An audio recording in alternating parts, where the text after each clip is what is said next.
What on earth is going on? And then Says waiting for Hollercast 8:05. And I'm not seeing any video. I'm not either. All right. We might have to redo all that. Oh, there we go. Now I see it. Are we live now? Okay, go for it, Jimmy. Go for it. I don't know. And we're back, ladies and gentlemen. I think we got to start over. It looks like we had some technical hiccups here. I'm not going to go completely over every single thing we covered, but welcome to the Hollercast. Glad to have you join us late. For those of you just tuning in, apologies for the delays there. Couple things. Be sure you check us out, like and subscribe, and all that fun stuff at Hollercast on YouTube. Check us out on Facebook, and if you've not done so, check out all the awesome merch that Jocelyn Chase got put together with the T-shirts and the website, shophollercast.com. There's hoodies, there's decals, mugs, everything. And we were talking, thinking that we were live and online and all that fun stuff, and we were chatting about the Alien Festival. So if you're watching this right now and you just joined us, peg those other folks. If you can reach out to them, message them, tell them we're live and join the conversation, because we are looking for as much feedback as we can get on the Alien Festival specifically. We got a lot of updates on 2024 Alien Festival we're going to get over, and some other things going on in Spruce Pine. We're going to talk about some esports gaming in the house tonight. A lot of interesting conversations. So just go ahead and get some folks on there, ping them that we are on here, and we had some issues. So I don't know what happened. I didn't do anything. Yeah, I know. We started. That was weird. It was looking weird on my end, too. Okay. I don't know what was going on. Maybe an internet issue or something. That was, yeah.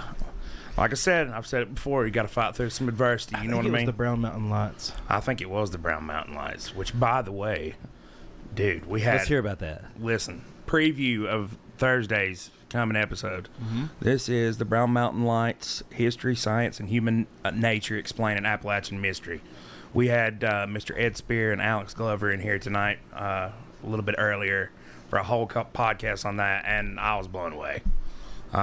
Super scientific discussion, and just a cultural and scientific look behind the phenomena that is the Brown Mountain Lights. So I'm excited about Thursday. It's going to be big. I like it. I like it a lot. So have either of you seen the Brown Mountain Lights? I never have, no. I have. I have yes. too. Many times. A lot when I was younger. And I don't care what anybody says. I really don't. I've been there. I've seen it. And it wasn't hikers over there on Table Rock. It wasn't headlights through the trees. It wasn't a train. I don't know what it was. I have a theory.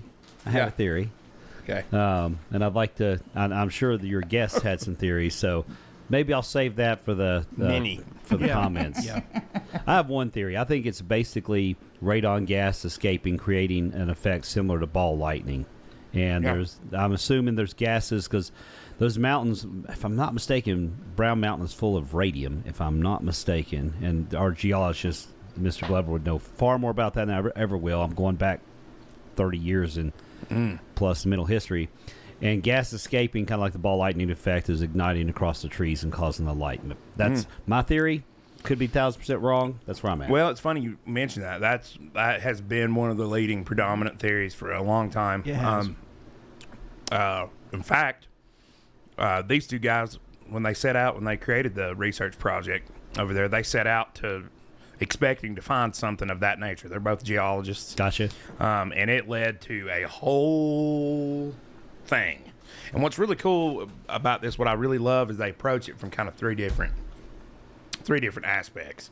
It's the scientific aspect, the history aspect, and then just human nature, like the psyche and all that. So you can kind of see probably where they're going with it a little bit, but very interesting conversation. Got to tune in and hear that, man. That was a great podcast. It was. It really was. No, Matt, I think it was just an internet connectivity issue because I didn't touch anything, and it just randomly started streaming. So I think when I hit go live, in OBS and on YouTube, it just took it a while to actually happen for some reason. So I don't know. It failed to go live. And it's a great way to stay in shape. It's them dang Brown Mountain Lights. is. We had a light out here that kept blinking the whole time they were in I here, saw which was that. weird. No, I walk in here, it's like, it's that whole alien thing. That's man. that humpback mountain light is what that is. Hey, so one more time, we're going to jump into we're going to talk about this Alien Festival piece more, and for a moment, if you're live right now giving comments, let us know if you were at the Alien Festival. Start there. If you knew folks that were, get them to jump on. I want to hear feedback from boots on the ground. These guys went down and live streamed, and we talked to a lot of folks that did. So we're looking for feedback, good, positive. How many people? If anybody's got official numbers, jump in and let us know. So just let us know if you were at the Alien Festival. If you know folks were, please get them to jump on the live stream. Just share this YouTube channel so we can get them out here. And I want to say, too, about the live stream from the Alien Festival. There was some connectivity issues with the microphones and with the internet. Also, though, I want to apologize for my shoddy camera work. I'm not a cameraman. I'm not a videographer. And I went back and watched what I had live streamed, and it was unwatchable. So I'm very sorry about that. We're working on that. We are. We're working. We're a work in progress. Which brings me to my next point. Why do people expect perfection? I don't know, but I've got that a lot. They're like, people get real irritated. Even my mom's like, she's the first one that's like, it's not working. Well, and I mean that with any aspect of life. Like, take the Alien Festival, for example. Mm-hmm. People expect perfection, and that is such an unrealistic expectation for anyone to have about anything, whether it's a live stream or an Alien Festival or a birthday party or... I mean, well, Jimmy's birthday party was pretty perfect. Yeah, it was and pretty incredible. awesome. Thank you. By the way, happy birthday. We Thanks didn't get again. Happy belated birthday. I tell you, I can't hear that enough. I'm just so happy to be vertical, still here above ground, right? I'm just so happy to be alive every day. Well, I think it was Noah that commented on the Facebook video of you singing Judas Priest at the Moon Dust. Your vitality and youthfulness jumps off the screen, Jimmy. So, Well, you're I good, brother. love my son. Dude, it's awesome. He really made my day with his comment, and it made me happy. And yeah, I'm a pretty hyper guy. Yeah, you are. I'm pretty hyper. But that's inspiring, honestly. It's cool to see somebody your age like still have that, Yeah. I'll never lose it. I hope I never do. Yeah. Laura and I were talking after that night, and I'd mentioned a little bit of it to you, but one of the things we were talking about is we got into a whole discussion about how I really think that aging has a lot more to do with your psyche For sure. than it does with For sure. than we give it credit for. Oh, for yeah, sure. I agree. I think if you remain young at heart and young in your mind, Yep. I think there's something to be said for that. Probably a lot more than you would expect. But with the Alien Festival, going back to that, what was I going to say? You said you were talking about perfection. I don't think people expect perfection. I think people expect a certain level of professionalism. I disagree. I think they expect perfection because... Do you? Yeah, you could be as professional and you could offer literally a virtually perfect product, and you're still going to have people be like, well, this went wrong. True. Ah. Yeah, everybody's got to point out the Right. negative or whatever. And I'm like, man, just be glad you have something. I know, right? I was taught that my entire life. Don't complain. Just be glad you have it. I know. Well, talking about perfection, Alien Festival was Pretty close. Pretty darn close. It was great. Pretty close. Yeah, I great. think Sherry and the group there did an awesome job. I've heard nothing but positive things. And I just polled a lady in the chat here, and she said she was there with her kids. Asked her how it was. She said she loved it. Packed with lots of great vendors. James saw pictures of how many people were there in the morning. He waited a few hours and then didn't see as many alien themes as he's expected, which I think that will grow. I will tell you, it's hard to find vendors that focus on alien and sci-fi stuff unless you go on full Comic-Con. Then it's a lot easier. But it's harder here. I will tell you that will grow as the festival continues into 24 and beyond. It takes some time. Sure. And I'll tell you, it's the beautiful thing about where we live is also a challenge because we are so remote, which is awesome for those of us who live here, but sometimes can present challenges for people to get in from different areas. Sure. Especially if they've not been here before. Sure. That's what I said was the most exciting part about it is it was predominantly not I mean, there's plenty of locals. Don't get me wrong. There's plenty of people that I knew there, and I recognize. But I would venture to say a lot of those people were not people. They were not people from here. What agree. what do you feel like, Josh? The mix of out of town versus in town was percentage wise, just ballpark. I would say it was probably 70-30 out of town versus in town. I think that's not far off. I was going to say 60-40, but that's well within the Just based on what I saw. right. And I talked to a couple of vendors, and they said the same thing, that it was a lot of people from Penland, a lot of people had come up from Asheville, Marion, Morganton, Hickory, different places just to come up here. And that's And WOS did a great job of They the market. did. They hit it. They pretty did. big. They were tongue in cheek about some things about it. It was fun, and I see that one of our commenters said that there's a little bit of a price gouging from food vendors, but that's to be expected. Possibly. I mean, I don't know, and that is to be expected for. Well, the festivals. couple things that I'd mentioned before we actually went live, there was a couple things I was worried about. I'd heard some of the rumblings through the grapevine that things were not as peachy on some levels as would be hoped for. And then I was, during it, obviously parking, but I knew that was, for a festival of that size, I knew you walked in, I was like, oh, parking is going to be a thing here. yeah. But that being said, people parked there weren't even parking spots. People were just parking in the middle of the road. They stopped the road, especially Yeah. on Lower Street. Oh yeah, on the little Right up next to the narrow bridge, yes. going up beside the Pine Bridge. That was people just started parking in the road, Yeah. which created a 1-lane road. Yeah.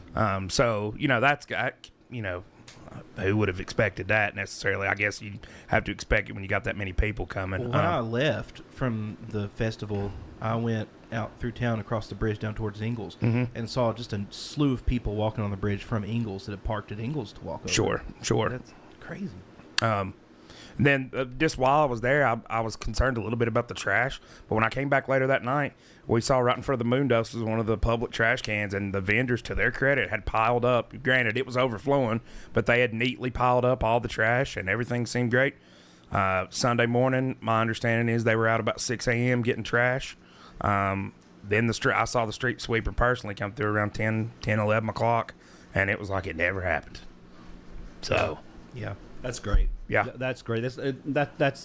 That's what you want. Now, parking is always an issue. Sure. In Spruce Pine when nothing's going on, parking is an issue. There's some things to figure out. I do believe that when the boutique hotel and some of the things Dr. Boyd's got going on over there at the Three Peaks facility, we'll see a lot of improvements and opportunity there for improvement.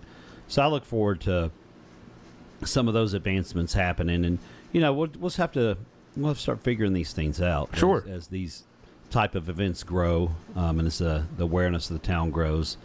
I just tell you, I heard a lot of positive things. What I do know is they had, and I didn't hear anything about this, but I'm curious about. Did they have the costume contest? Because I saw a lot of people dressed up. They did. Yes, they did, and Space Dolly won. Space Dolly. Yeah. Space Dolly Parton. Yeah. I'm glad she won. Yeah, She too. deserved She it. deserved that. That There was a was- pretty good costume. A couple of pretty good reasons why she deserved that. Yeah. She did. It was great. It was You a dog. spot on Dolly Parton from Space Concert. A couple of reasons. So you weren't a part of it this year, Jimmy. No, it's not. But I heard maybe next year. Yeah, so I actually talked to Sherry, the showrunner, today for a while. Had a good conversation with her, and she had some ideas that she shared with me. And she's like, "Hey, next year, could you be in? Would you be interested in being involved?" And I talked to her, and my big thing, and I told her this is that I don't ever like to do anything half-hearted. I like to be fully engaged. So I told her to give me a month. Let me start thinking through some things. Those who know me know that I like to plan, and when I go pretty big. But I told her to give me a month to think about things, and I'm pretty sure that I'm going to take on a bigger role. We're looking to expand the speakers and that engagement piece. So I did hear people talk about, there weren't enough alien vendors or sci-fi related pieces. And I also want to shift back into the space portion of it as well, because the Bear Dark Sky Observatory, such a huge resource here. Yes. Our natural atmosphere and all of our ties to space programs, whether it's the, and I mentioned this many times before, but the lens for the Palomar telescope was made out in Ledger. You know, we've got all these raw materials used in space travel today that are being used there. So the alien piece, don't get me wrong, but I would like to grow the whole space portion of it. Educationally, and because it's such a big part of why we're here. I know everybody loves the shock value and the fun of the alien piece, and that's entertaining. Don't get me wrong, but I love the just space in general. So I would like to I think I could contribute by adding more to that level. Sure, get some astronauts would be awesome to get up and speak. Get Elon. Elon, what's up, dude? Definitely love to get Elon here. I will tell everyone publicly, secretly, that is a mission of mine for a lot of reasons. But I do want to get Elon here. You can hate on him all you want. He's a brilliant man.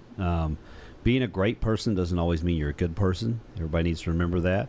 And doing great things doesn't mean you always do great things. So, I might have to have a little patience about that. But I definitely would love to grow that. And there's some other festivals that I've been working on as well on the side, more preservation and focusing on our natural resources. Now let's go ahead and throw this out here. Kind of considering doing a Hellbender festival. That would be amazing. I've heard this bantered around before, and I honestly think that would be. I've got some things to support it. It's absolutely on my radar. I love the conservation piece of it, and they don't. Have you ever caught one? I have.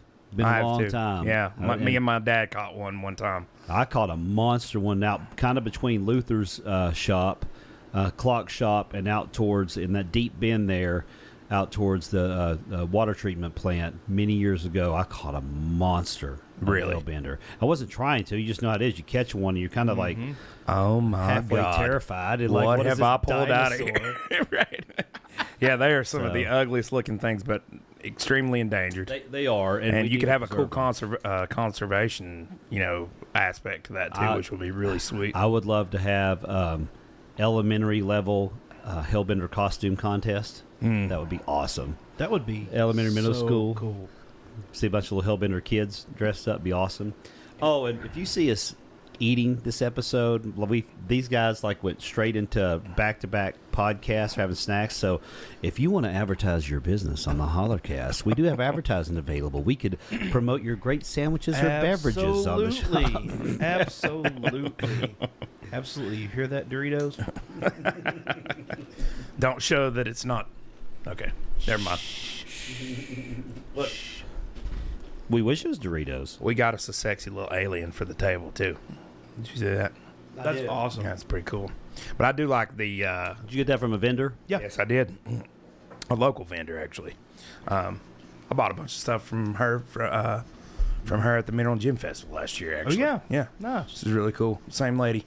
And I do like the aspect of kind of taking it back around to space. I think that's a much broader topic and would appeal to an even broader, group of people. The alien thing definitely draws eyes, though. This definitely draws eyes. To that point, it does. Didn't mean to interrupt you, Josh. No, I was just thinking, I wasn't going to say nothing. This is a curiosity. This is a question to the audience. Feel free to answer this. And James, I love your idea. Those vortex tunnel things that you walk through, super awesome. They're easy to get too, so I'll put that on the list. Would the addition of a Comic-Con element be of value? Like literally get the Three Peaks space inside and have that element there. Would a Comic-Con addition to when we think of growth, obviously thinking about growing this out, would that be of value or not? Yeah. I think it would. I think so. I think you'd be surprised. Yeah. I mean, we saw so many people there in full costume that was very reminiscent of Comic-Con anyway. Mm-hmm. So I think there was a lot of Comic-Con types there, for sure. I agree. Well, and I agree. Western North Carolina does have a Comic-Con in Hendersonville. From what I've been told in past years it's not greatly attended. Okay. But I also don't think it's heavily marketed either. But if you were to incorporate then that would be cool. I think it could be an element. I've thought about that before. It's challenging to put together. It has to be in a covered space, obviously, because you can't get comic books wet, or else you have a lot of vendors that are ready to cause pain. But but yeah, I do think it would be interesting. And I mean, I grew up with comic books and Marvel Comics. The Marvel Universe is pretty much all moving into space now with Guardians of the Galaxy Very and much the so, Marvels and the Skrulls and Secret Wars and all that fun stuff. Well, where do you go when you've already saved planet Earth? Yeah, I know. You got to find new You got to planets, save right? space next. The next planet. The That's multiverse. interesting. if That's you will. interesting. So what you're saying is there's a space crisis? Dude, I think there's How can we exploit that? a space crisis. Yeah. I think we find a planet that has some really valuable ore. You think we'll go space mining? Oh, absolutely. I Oh, think yeah. I think that's the next big thing. Yeah. there are meteors already being targeted for that. I really think one of the driving forces for space exploration is to find more natural resources. Raw Right. material, baby. I don't Absolutely. know how we haven't mined the moon already. Yeah, I need to do some research of What's there? what's in it. Yeah, that's my question. Pretty much anything that's on Earth. I mean, it came from Earth. Well, I guess you're right. Cost of transport is high, though. Very, very, very high. That's what Elon's working on, though. That's the whole name of the game is Dude, cost. Eon's to orbit. already sold out on his first, the first commercial flights are already sold out before they even exist. Oh yeah, You know. Yeah. on Starship, Yes. Yep. cargo and passengers. I love where he's taking. Have you seen that where he's taking a bunch of YouTubers? The everyday astronaut guys going on the first. They're going to be one of the first to go around the moon. They won't land on the moon, but they'll go around it, which is really neat. I'll tell you what would be really cool if you did add a Comic-Con element to it. If you had some esports gaming, Yeah. that'd be pretty cool. Yeah, Speaking of that, great transition. That was awesome. Yeah. All right, so we got a lot to talk about, man. We talk about this, the Comic-Con, and that was actually a great transition. So I have an inside source, and this was also in the Mitchell News Journal. But I actually have an inside source who is working diligently to assemble the infrastructure, the physical infrastructure. And what I will tell you is Mayland Community College is in the early stages of building an area equipped for esports competitions. So a lot of folks have been on Mayland about getting more sports teams. Like, why doesn't Mayland Community College have a baseball team? Or a football team or whatever. So they've got a lot of, and they've got golf, I believe. I can't remember all the sports they have. If you know what Mayland Sports on, please jump on so we can share this information. But the problem with getting sports is real estate. You got to have land for practice fields and facilities and all that. Well, so Mayland has invested very heavily in an esports, electronic sports competition, which organizes video game competitors that can take place online, or they can have physical events at gaming centers and compete with other colleges, and they can face off head to head. And I know for a fact that they've painted this facility to look really modern and cool, got black ceiling tiles in to give that whole gamer kind of vibe to this facility. The infrastructure is there. They've got these really cool gaming chairs that actually have branding sections on it, so they can put like EA Sports or Mayland Community College or sponsorship on the gaming chairs. So they're really looking forward to how they can grow and market this program. So I think that is awesome. And you will talk about trying to think about, I always hear on social media groups, so like, we need more things for the kids, more things for the youth. Well, this is right there. That's right there, and it's also out of the box thinking It as is. well. And looking into the future, I think that doesn't get done enough. Is to not look at what's popular right now, but look at what's coming. And I'm telling you, that's coming in a big way. It's already there in a big way. I agree. But it's coming. I can already see Noah just rolling over in his grave, in his bed right now, being like, can't wait to play for the Mayland esports team, Josh. I just sent it to my son in Boston earlier today, and he's 26, and he's like, he's looking forward to being able to reconnect with friends down here, right? You know, I mean, all that. And Cassandra, the answer for me is no. I'm not interested in going into space. I would go in a heartbeat, without question. If they were like, let's go tomorrow, I'd be like, do it. If somebody offered me that, absolutely I would. Yeah. Oh, would. you bet your bottom dollar Yeah. I'd be going. I would. I'm not afraid of all that stuff. If I'm going to space, I mean, how many people have been in space? Quite a few at this point, but Yeah. I mean, in the vast chasm of history, not very many. And it's been a long time since people have been out of the upper atmosphere, too. Because the space station, while it is high, it ain't as far as the moon. It's still in low Earth orbit. It is. you know? Yeah. So It is. So I would not, but not for any kind of fear reasons, mainly because I got a lot going on, man. sorry, I can't go. Yeah, I'm Planning my busy. next festival. Exactly. I got some gigs to play. Now, if it was to play a gig on the moon, yeah, I That'd would be do pretty that. sweet. Yeah, That'd I be would pretty do that. sweet. But yeah, Cassandra, you and I are on the same page. I'd totally go. Oh, I definitely would. All right, moon or Mars? I would start with the moon. I'd start with the moon and see how that went. And if I Okay. survived and everything went hunky-dory, then maybe I would consider a trip to Mars. I think going to Mars is a life-altering event. It's I think it's mean, life-ending event. but- You're not coming back. No, I don't think you're coming back. One way or the other, you're not coming back unless. Right. And that's quite of a time investment. What it takes, how long to get there? 18 months or something like that, or 9 months? Isn't that what it is? I think. It's a long Look that time. up, J-Mo. Jamie looked that up. Yeah, I'll do that. Hey, Josh, in the chat, say your kids are excited about the esports. What are they excited about? Are there any games in particular, or the age demographics of your kids? Just, if you don't mind, give a little bit more information. And I don't know if we can live stream from Mars. Well, it would be a heavily delayed live stream. But yeah, if you've got kids that are interested in esports, and thanks for posting that, Josh, let us know a little bit more information. What those groups look like, age groups, and what are they looking to do?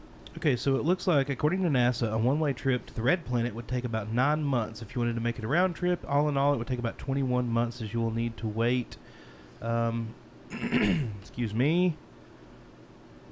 3 months for the window to open back up. Yes, suitable Yes. location to make the trip back home. So yeah, about 21 months round trip. Right.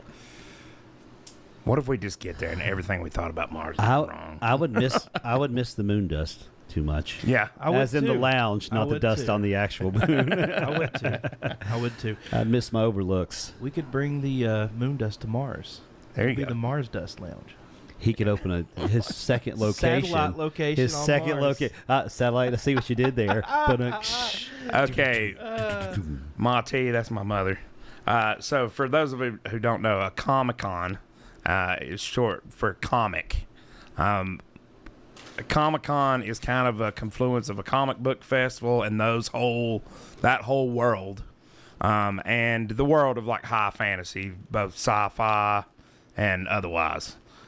So it would have everything from comic book vendors and things like that to popular television show characters that are kind of in that vein, like The Walking Dead or something of that nature. But there's a big one that's held out in California every year. That's where it gets its namesake, and it's kind of been copied, quite a few times. But they seem to be, the whole concept is sort of taken from that original event, I gather. Is that a pretty good synopsis? It is. Yeah. Comic convention. And Short and sweet. of course, video games and things like that are also a part of that. Yep. Everything that is at this point. I think when Brian Hardy and I went to our first one in Charlotte in 1985, 5 or 6, we were in 7th grade, and it was just comic books then. Well, of course, Star Wars and all those space franchises started happening and emerging, and it's really grown to expand anything that's loosely comic book related. I mean, now even Top Gun Maverick was announced at Comic-Con. Right. So it's And really so it's become a real umbrella kind of pop thing. culture. Yeah. You know. Yeah, almost pop culture and stuff. But a lot of people dressed up, of course, dressed up like their favorite comic book characters, video game characters, stuff like that. A lot of cosplay. It would sort of fit, I guess what this is where Jimmy's going with it. It would fit pretty seamlessly within the whole Alien Space Festival top world. Yeah. So it really would. I mean, I saw so many people cosplaying. There was even a furry there, I saw. Really? I didn't see a furry. It was kind of a bullshit furry. It was only a head furry. Didn't have the whole costume. I was like, you're furry from the head up, but not down. Never go full furry. We will not be describing anything about what furries are at all. So back to the gaming piece. The one of the guy's kids is going to be a freshman in high school. Loves the game Rocket League. I'm really interested to see what this gaming thing does. I think that'll be a sleeper hit. Yeah. Rocket League's big. What are some of the other? I mean, you got some of your classic Fortnite. Of course, Fortnite, Call of Duty. And we all know Tim Sweeney of Fortnite owns a lot of land right here. Yes, he does. A lot of land. The Great. Creator of Unreal Engine, Fortnite. He's got a lot of land. I don't know what his plans are with it. If he keeps it a conservatorship, I'm cool with that. I assume he's doing it to offset carbon footprint for his businesses. That's exactly what I've been told he's doing. I know somebody got him on a very short interview. I saw this several years. I actually met the guy. I was walking a piece of property with a prospective client, and here come and I'd noticed where we parked. There was this really nice black SUV, really nice one. And I was like, what is this? We'd been there for about 30 minutes or whatever. Here come these three guys walking out of the woods. They kind of come from up on the ridge. And stopped, and the guy I was with actually knew the guy, kind of. And he was like, oh, I just want to he introduced me to him. I didn't have a clue who the guy was. And we kind of said niceties and went on or whatever. But after he left, he was like, you know who that is? And I was like, no, I don't know who that is. He said, that's that Mike Sweeney guy from Epic Games, the creator of... I went home and told my kids that. And they were like, that was when Fortnite was giant. I mean, it was everywhere. They lost their mind. You mean you met the guy who made Fortnite? I'm like, yeah, and randomly in the woods in Bakersfield.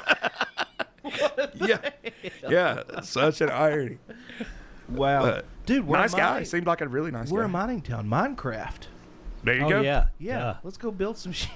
Yeah, exactly. Hold on a minute. Now Jamie's gears are turning. I've never put that together.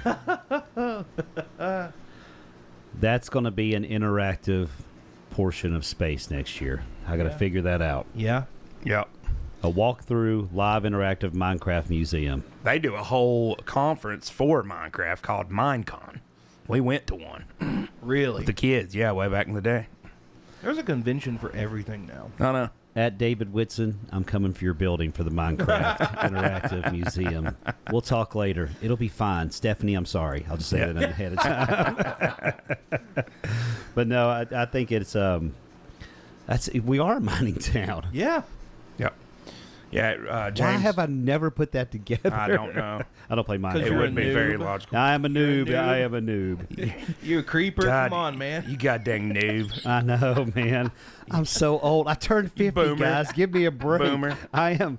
Hey, I'm Gen X. I'm a loud and proud Gen X. You guys are lucky I was singing Judas Priest, not Limp Bizkit. That's all I'm saying. Yeah. Yeah. Son. A fine North Carolinian there. Yeah, there you go. Yeah, Legos.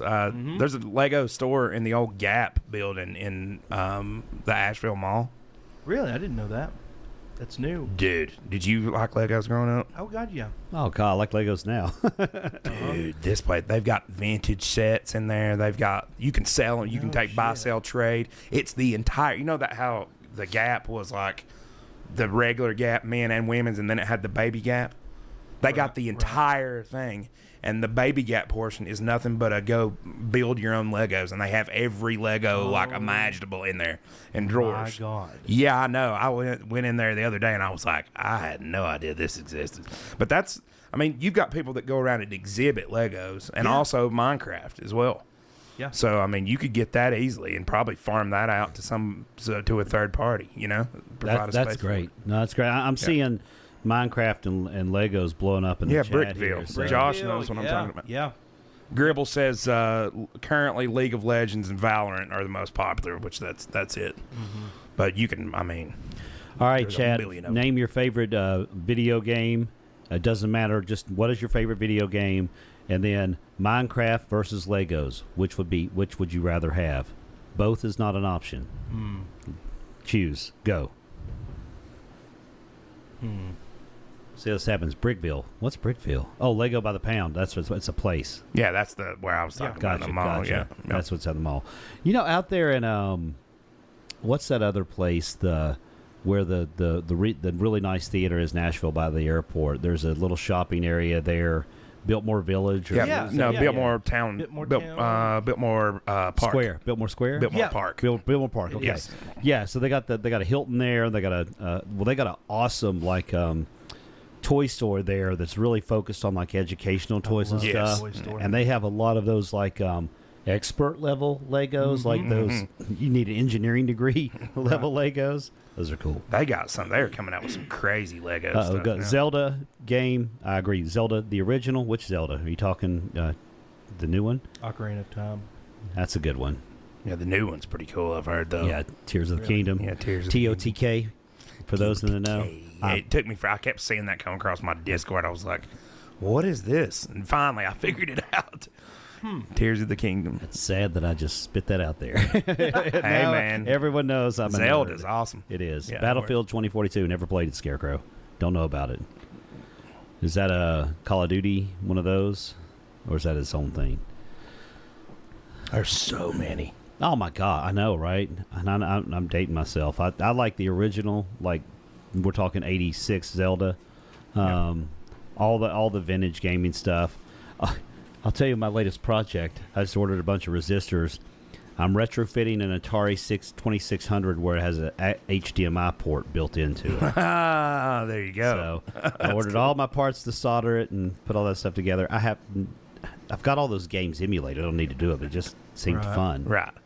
It's cool to have the console there. It is. I There got my you old go. 2000 Xbox, original Xbox, and I've got it modded with tons of stuff on it. It's fun. Ooh, Star Siege Tribes, 97, Rust. Dude, Rust. I You hear guys Rust ever is played good. Rust? I've never played Rust. I've heard Rust about will it. tear families apart, dude. It's about like what do they call that?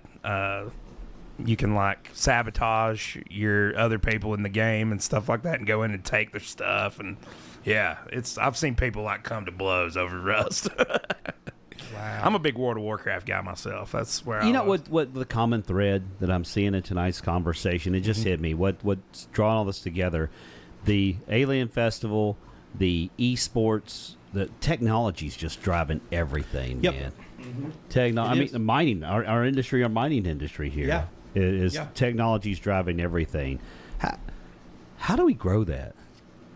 I mean, I think these things are great. I think these festivals are a big piece. I think that the esports piece is going on. Even the Brown Mountain Lights, I would argue that that's a technology play as well, because you've got technology to have the best chance of capturing those things you ever have. Sure. We should be capitalizing on technology, man. We've got this quartz. We got all these raw materials here. Well, Is it start with education improvements? Maybe start gearing our education that way, which attracted remote workers. What do we do? not to go down this rabbit hole, but there are a select few of multinational corporations that are capitalizing on these natural resources we have here. Sure. So the question is, how do we Manage it. Yeah. Yep. It's not a question I have an answer to or would Right. pretend to. Yeah. But it's one that's constantly grinding my gears on for sure. I agree with you, Westveer. Tim, I think we need to tax the mines. Here, I we do. can talk about this for a second, Timothy. So, when we had Alex in here, this came up many times in our talking. It's a complex issue. It's not just as simple as what we've discovered. It's not just as simple as, well, just tax the raw material that you're taking out of the ground. Well, that would be the most logical thing, right? You would tax whatever came out of the ground. Well, there's different things that come out of the ground. There's feldspar. Right. There's golf course sand. There's high purity quartz.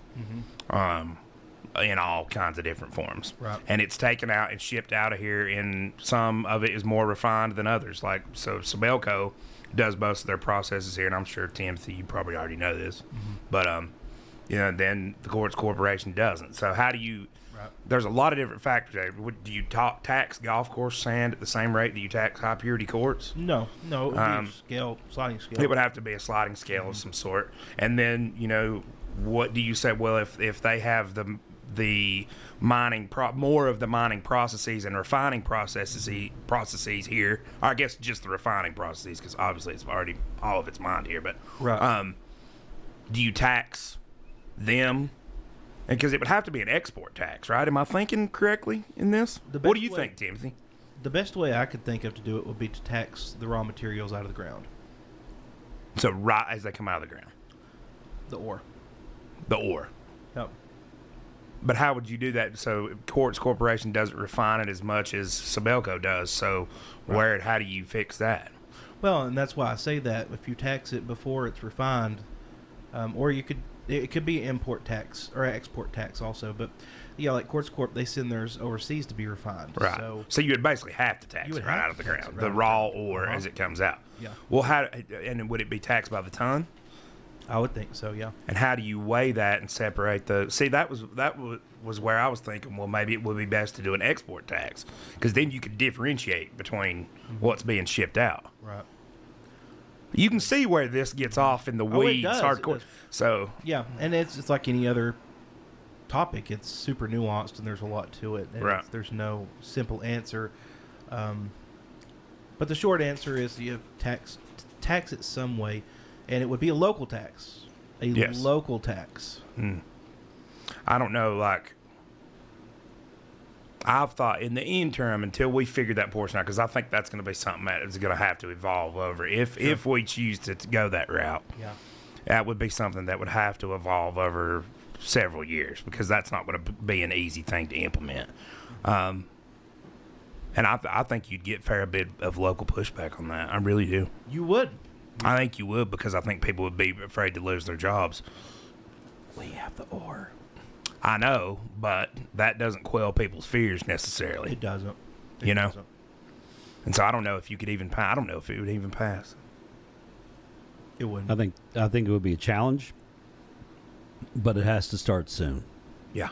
I think you got to do something. I've said this on the last live stream when you weren't here, Jimmy. I think in the meantime, we need to start making big asks out of those mines. 100%. Look, you're here. 100%. We're not taxing you a bit. Now, we need help with some stuff. Our community doesn't. There is no reason our community needs to struggle to pay its bills with those corporations here. We looked it up. Were you here when we looked up the valuation? Yeah, I wasn't, but I'm aware. Yeah, we looked at it as far as we could tell, and we found it in euros. But Sibelco North America, I'm sorry we're picking on Sibelco. It's not just Sibelco. No. I'm not trying to call out one over the other. But Sibelco North America, which is based in Spruce Pine, North Carolina. It's all of Spruce Pine. Yeah, it is. And they don't have any other operations that you know of in North America. Nope. It's just the Spruce Pine. Just Spruce Pine. So that everything that's here. So Sibelco North America, it was like 3.93 billion a year euro, which I think is somewhere around 3.5 billion US per year. Interesting. Tax is such a word that always raises the hair on the back of everyone's necks. It is, yeah. What if the county got creative? What if they created a profit sharing agreement? That would be, that's certainly more palatable, I think. I think there would be pushback from the companies, because sharing profits is something no one wants to do. Mm-hmm.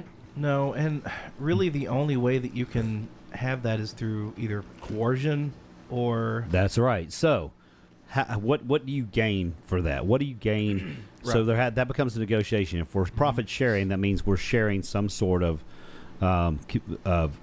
whether it's transportation or operational good or helping them lobby or I don't know. I'm just saying I don't have the answer, but it seems like, for instance, right now, if I was like I was going to start if I wanted to make money off the mines, if that was my goal in life, I would research thoroughly all the infrastructure for operationally what they do to get their product out of the ground and get it shipped out. And I would open up a trucking company to disrupt all the people they work with. Mm-hmm. I would, and I'm not saying I'm going to do that. I'm just saying that's how I would approach it. The problem that they have to solve, that they can't live out, is you can't. Good artists make product. Great artists ship product. Right. Businesses ship products to be a good business. So shipping is the same piece. So I would find out where is the money opportunity there. Maybe the county passes an ordinance and creates a business that only anything that's mined from here has to leave on our trucks. Mm-hmm. Now, I'm not saying that that's legal or illegal. I don't know. Mm-hmm. This is just ideas. There's a lot of ways to do it, I think, but you just have to.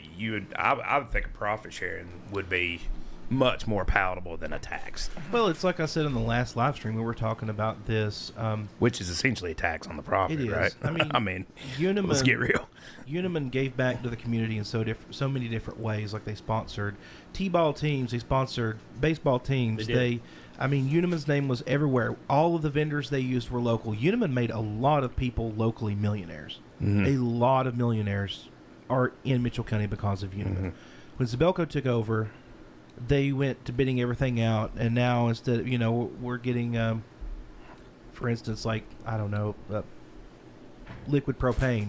Instead of a local vendor, they're getting it from West Virginia or somewhere. It's like, what? Yeah. Why do that? Why not support the community you're in? Sure, you may pay a little bit more for it, but it'll be there tomorrow. Yep. You're right. And they do, to their credit, they do. I think that Uniman did a lot more from what I can tell. And you're not the only one that I've talked to that has that sentiment about Sabelco. But they do. They sponsor pretty much everything. And they know. I think they understand that they have to contribute to the community. They do pay for a lot of school trips. They do stuff for free. I know that they put up some light.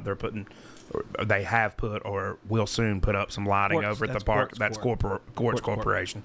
So they're usually hear about a lot of those things. But, when you're talking about $3.5 billion a year, mm-hmm. there is no reason that we should warrant that. But I know this has been brought up before. I know that we're not the first people to go and it's not just try Mitchell to go down County. this road. It's Mitchell and Avery.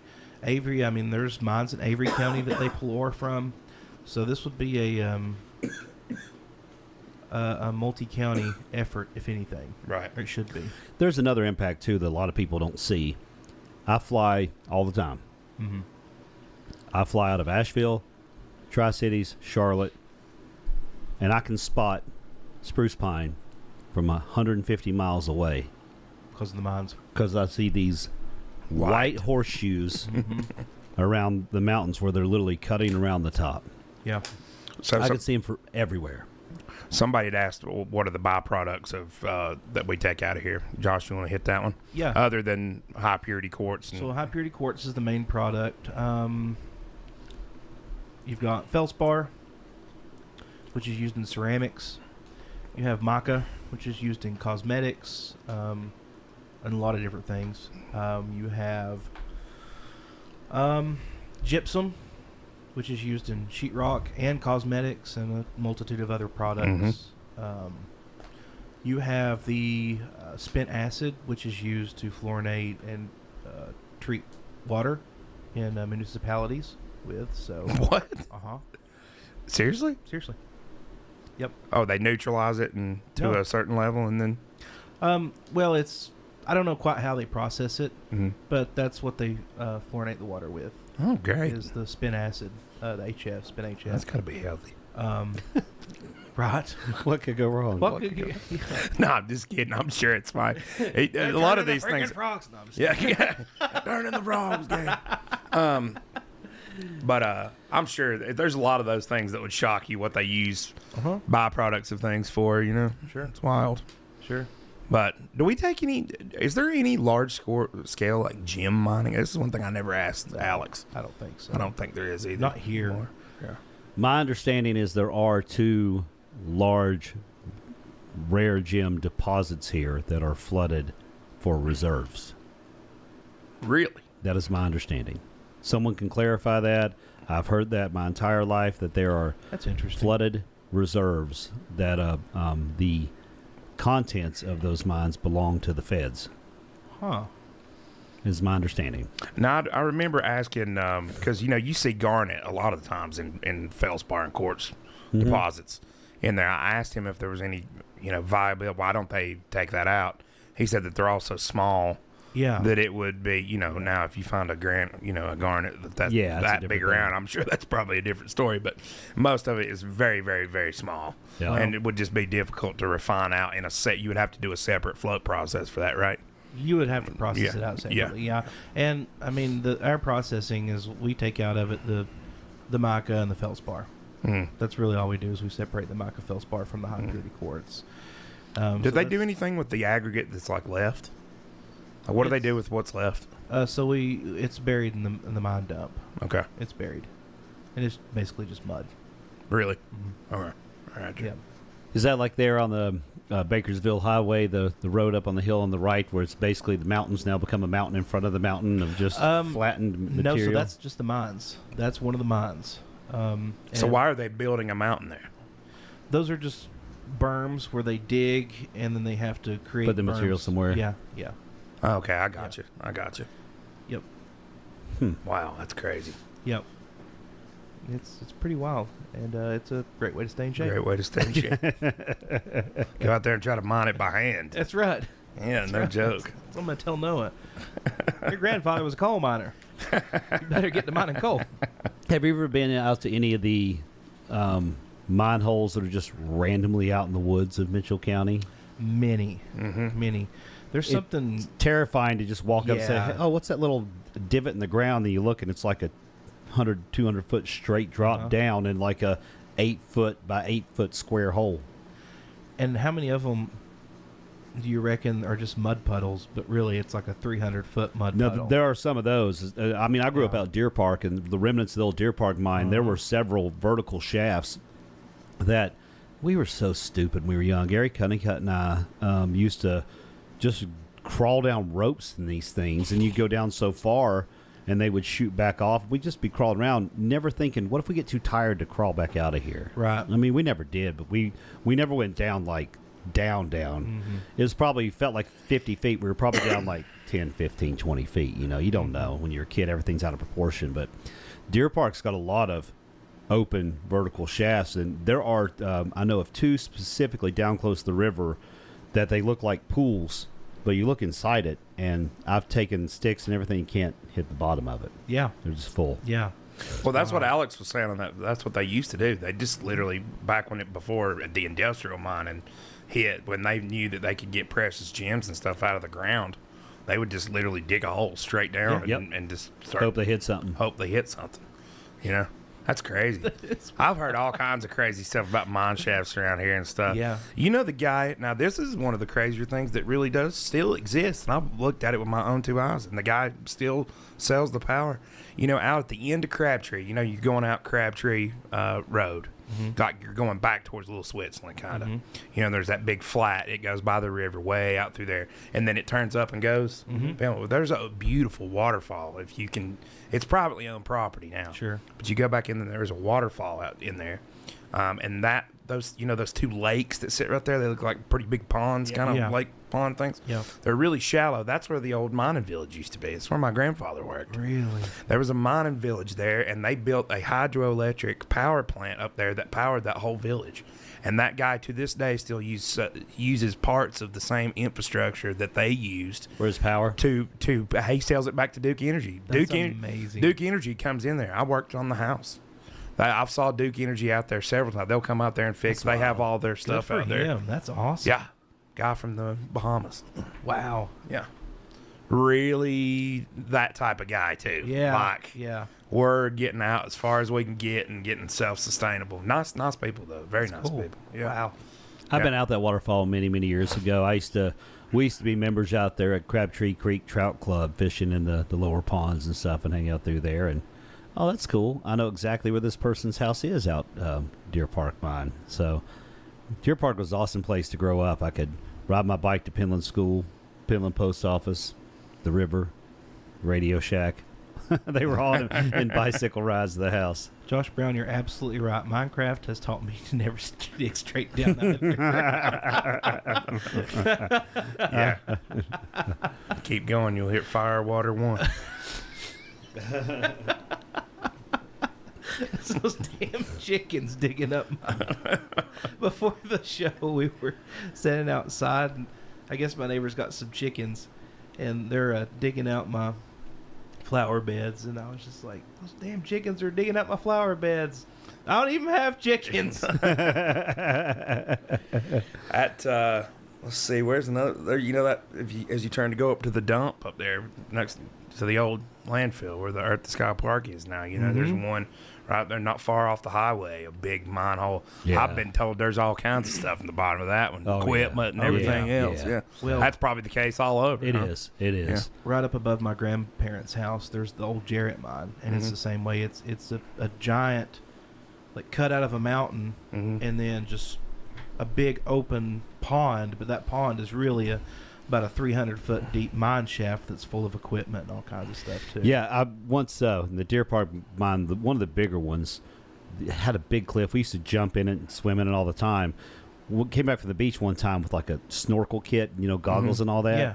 So I jumped in with the goggles on, and I looked down. You start seeing all stuff. You're terrified to even never go back in there. There's a name for that. There's a phobia of that. That's what that whatever it was. It's real. All of a sudden, you start seeing like the front of an old mine truck or something, and a crane or something down, and it's still way down. It gives you an eerie feeling. Yeah, and some of those things are very clear.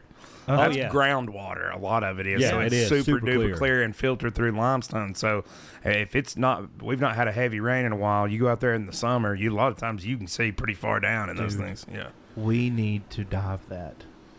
I don't need to dive. I would Shit. love to dive that. I'll do it. Let's do it. Figure You it guys out. can go. I'll play boat. Figure it out, man. You can be the guy with the rope to pull us out. Yeah. The rope's broke. What happened? Where'd they go? Oh, All right, my let's shift gosh. gears a little bit. This is a funner conversation. So, did either of you, or as fun conversation? I'm not saying we were having fun. Have either of you ever? Did you ever go to the Witch's Tomb out Penland Road by Penland School back in the day, or do you have a memory of it? Witch's Tomb. I've heard about it, but I've never been. Or Okay. Never went. All right, so I'm not even familiar with that. yeah, I think they'd moved it before then. There was a lot of artists out there.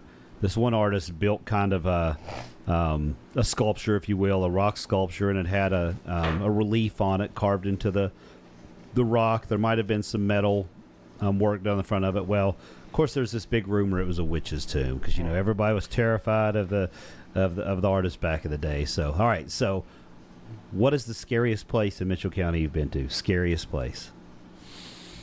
I guarantee somebody'd say Spruce Old Pine English Inn. Hospital.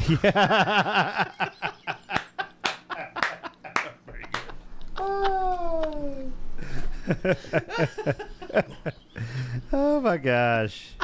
Oh my gosh, that's funny. That is funny. Oh, that's good. I know- Or if not the scariest, have you experienced anything supernatural in Mitchell County?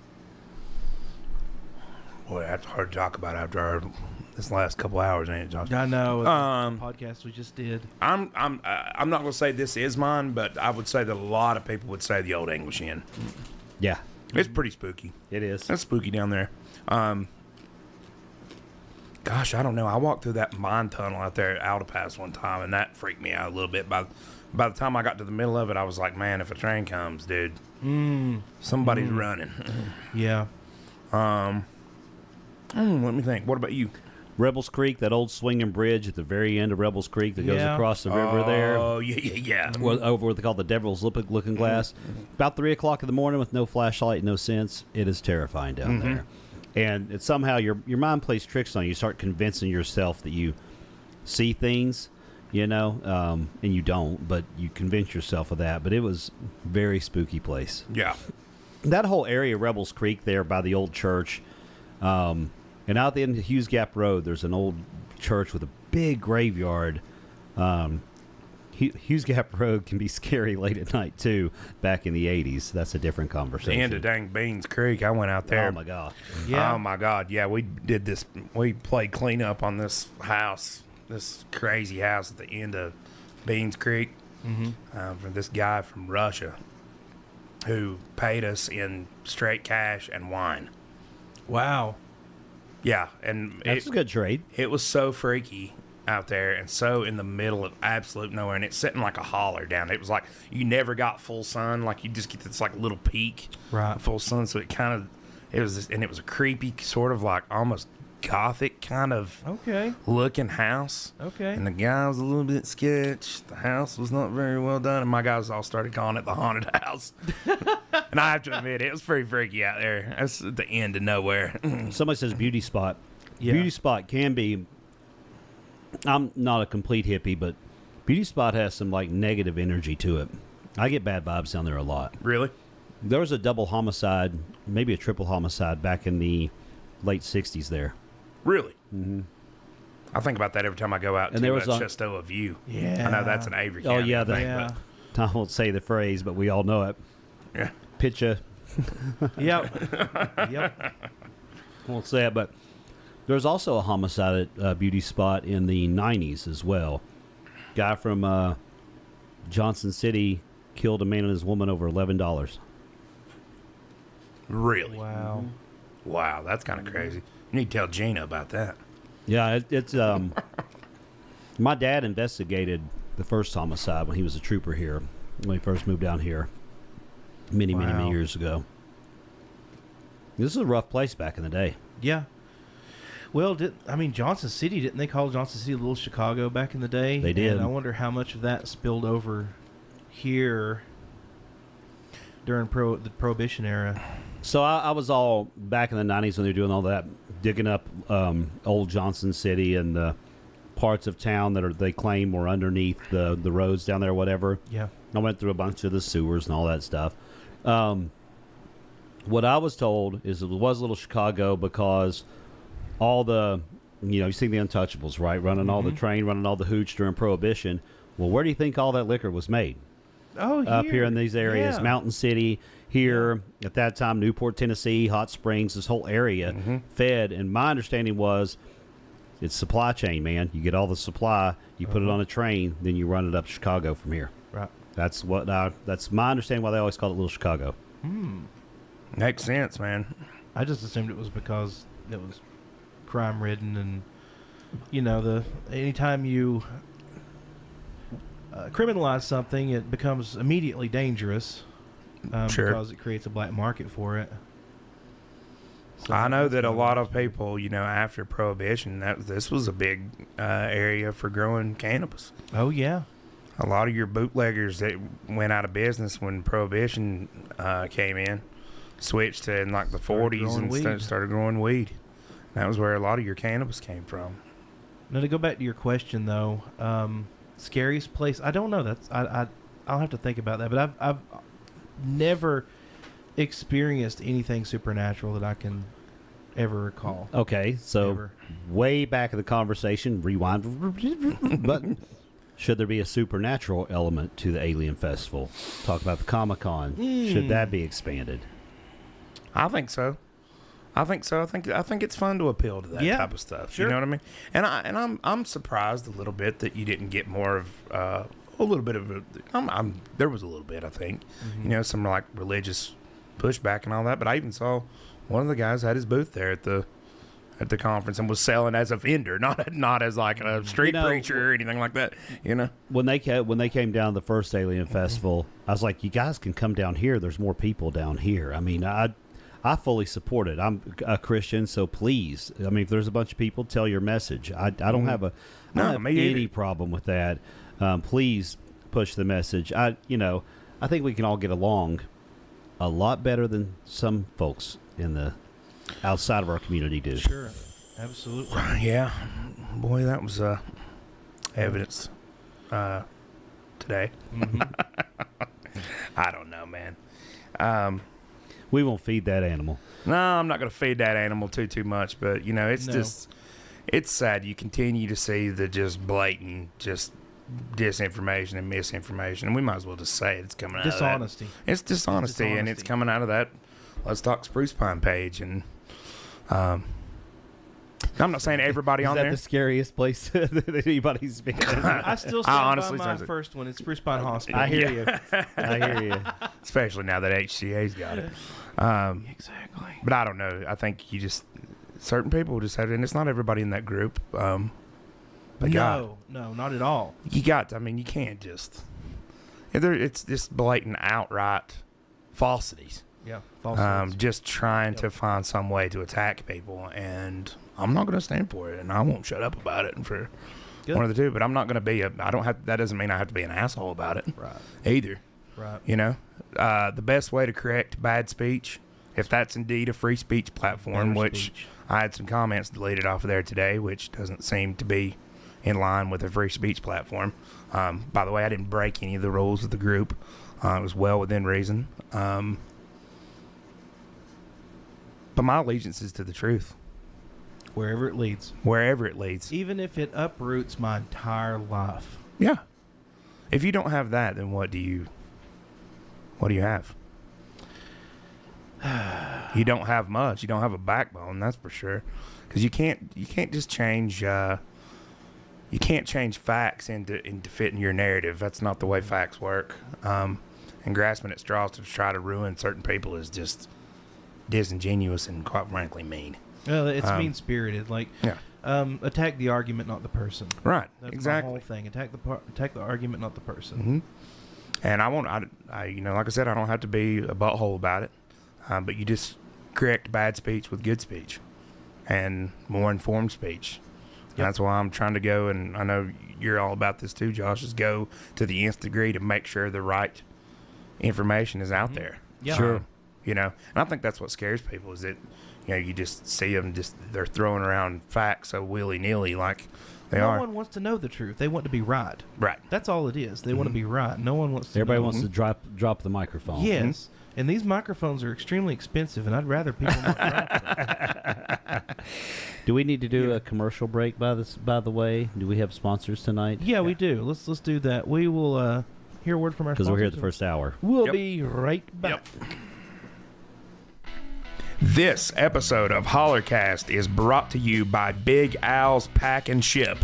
Located off Roan Road in downtown Spruce Pine, right next to Webb Funeral Home, Big Al's is your full-service shipping solution, shipping out UPS, FedEx, as well as DHL. In addition to shipping services, Big Al also offers copy and fax support, notary public services, and is Spruce Pine's go-to source for U-Haul truck and trailer rental. If you're looking to ship out a package, mention promo code HOLLERCAST at checkout to receive 5% off. Again, that's promo code HOLLERCAST to receive 5% off shipping services. Big Al's Pack and Ship. Make ship happen. This episode of Hollercast is sponsored by Moondust Lounge, Spruce Pine's only dedicated bar room and live music venue. Located at 116 Oak Avenue downtown, Moondust Lounge offers a variety of fun activities for all ages, including weekly karaoke, dance parties, and live music of all genres. Find Moondust Lounge on Instagram or Facebook for a full listing of the week's activities, and mention promo code HOLLERCAST at the bar for 50% off your first beverage. Again, that's promo code HOLLERCAST at the bar for 50% off your first beverage. Moondust Lounge. Get dusted. Hollercast is proud to partner on our first community fundraising effort, Give Keith a Good Leg to Stand On. Keith Stewart is a member of the community who has had several life-changing medical diagnoses arise this past year. He was diagnosed with stage 3 laryngeal cancer and has had to have his voice box removed as part of the treatment. Also, due to complications with neuropathy, he has wounds that cannot heal and needed a below-the-knee leg amputation. Throughout all this, he stays strong and proud, missing his life of being able to speak and walk. Keith is a kind-hearted soul and has always been a helping hand to others, and now he is in need of a helping hand himself. His savings has been depleted due to the overwhelming cost of the surgeries and medical bills. The funds raised will be used to pay for a prosthetic leg, an electric wheelchair, making his home handicap accessible, as well as a permanent voice box implant. please visit the link in the description below to donate and help give Keith a good leg to stand on.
And we are back. Thanks again for watching tonight. Check out our sponsors. Everybody has been wonderful as far as our sponsors go. They're offering so many cool things. Remember to use the promo codes, and also remember to go to shophollercast.com and buy merch. I actually have a pair of gym shorts coming, and I can't wait to get them. Oh, that's awesome. Dude, the t-shirts are really nice. Yeah, I can't say that enough. I They mentioned are that so on the last nice. live stream, and it rings true. Those t-shirts are the real deal. They are. And I'm picky about I'm I'm too. picky about all my clothes, actually. Yeah. But They don't shrink. nope, they do not. Shrink. They don't. Like, I've got a big old belly, and I like for it to come down further than my. It's got to hang the right belly. way. Yeah, exactly. Nice and long. Yeah. They're really nice, and use code Hollercast, get 10% off. All the proceeds from that goes directly back into the podcast to give you, the viewers, a seamless, wonderful viewing experience. And please subscribe. We were looking at our all of our numbers last week a little Analytics. bit. Yeah, our analytics, which we don't spend too much time going through that. But we did notice that there are a fair amount of people that are watching and not subscribing. It's about half and half, actually. About 50%. Yeah. Yeah. So it always helps to subscribe, and it costs nothing. I just want to make sure everybody knows that. Yep. To hit that subscribe button is completely free. There's no anything. All it will do is start to bring us up in your feed of recommended things that YouTube feeds you. And if you hit the notification bell, it will let you know when we go live and we upload videos and make a post. Yep. Which is the little bell right down below the video, Yes. in case anybody's confused. So, but You guys have had some awesome guests on here. Man, right? I mean, Dr. Boyd, Yeah. the folks you had on today, Alex, those folks on there. We Yep. working on getting some other killer guests coming up in the very near future. I emailed somebody yesterday. I haven't told you guys this, and I'll tell you after the show. They're huge. I don't know that I'll get a response, but I'm super excited. If I do get a response, I might squeal like a excited little You might holler. I will holler. Well, we'll cast your holler. Please when do. you holler, I we'll will cast it. indeed holler. Dude, for real. Holla, holla. Yep. You know, back to this truth thing. I was thinking about that during the break, during the awesome jazz interlude known as our Be Right Back music. I was thinking about the truth thing. What happened? You know, so it's a society-wide problem. Oh, absolutely now. it is. And I blame the internet, for everything, because it's so interesting. We've always had all of the information available to us. You used to have to go to a library, or you had encyclopedias in your house, or heaven forbid you asked an expert. Now there was a period of time where we had all the information at our fingertips. Now we have all the speculation at our fingertips. Right. And it's so hard. Think about a simple thing. Go back 5-10 years ago, and you would search for something on the internet. The first 5 results, somewhere in there, would be close to what you were searching for. You search on the internet for anything today, the first 5 results are sponsored. Paid advertisements. Right. And now, you used to go page to page to page, next, you found what you're looking for. Now it hits a limit. And just, you're done. Yep. Because they try to push you back to The sponsored content. Oh. I was So what watching- happened to the truth? It got buried on page 5, dude. Mm-hmm. I heard Elon Musk talking about this with the Babylon Bee. If you haven't watched that, that's an excellent interview. I It is love those great. guys from the Babylon Bee. They're so hilarious. They are so funny. Especially to be a Christian comedy kind of satire thing. Yep. I respect the hell out of that, man. They are too funny. But anyway, they had an interview, a long-form interview with Elon, and one of the things that really stuck out to me that he said is that he's like, it's not that hard to obscure the truth. He's like, really, you don't have to necessarily obscure it at all, because you could make the arguments there, but all you got to do is bury it on page 5 of a Google search. Yep.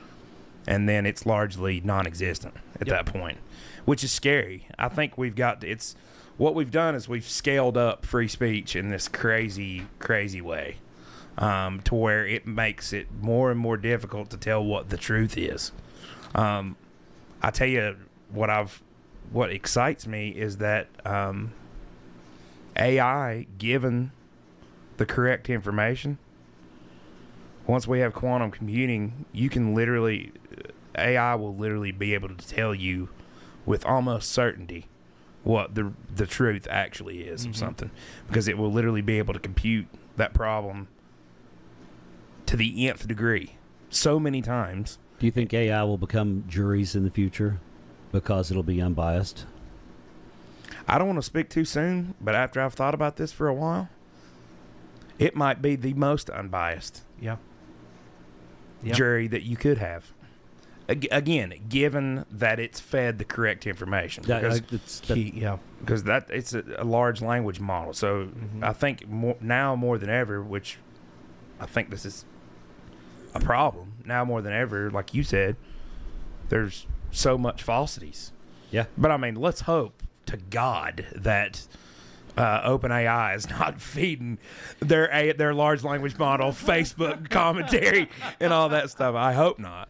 Do you think that there's possibility that today, right now in the world, somewhere in America, that AI has influenced a juror's decision? I think there's absolutely 100%. Oh, Do you sure. think it's influenced the judge's decision? 100%. I do too. Think about that. I want to push back just a little bit, Chase. I don't know that we've scaled up free speech so much. I think what happened is we've scaled up corporate media so much, because we are a commodity. It's not so much that it's a free speech issue. It's a we don't read issue.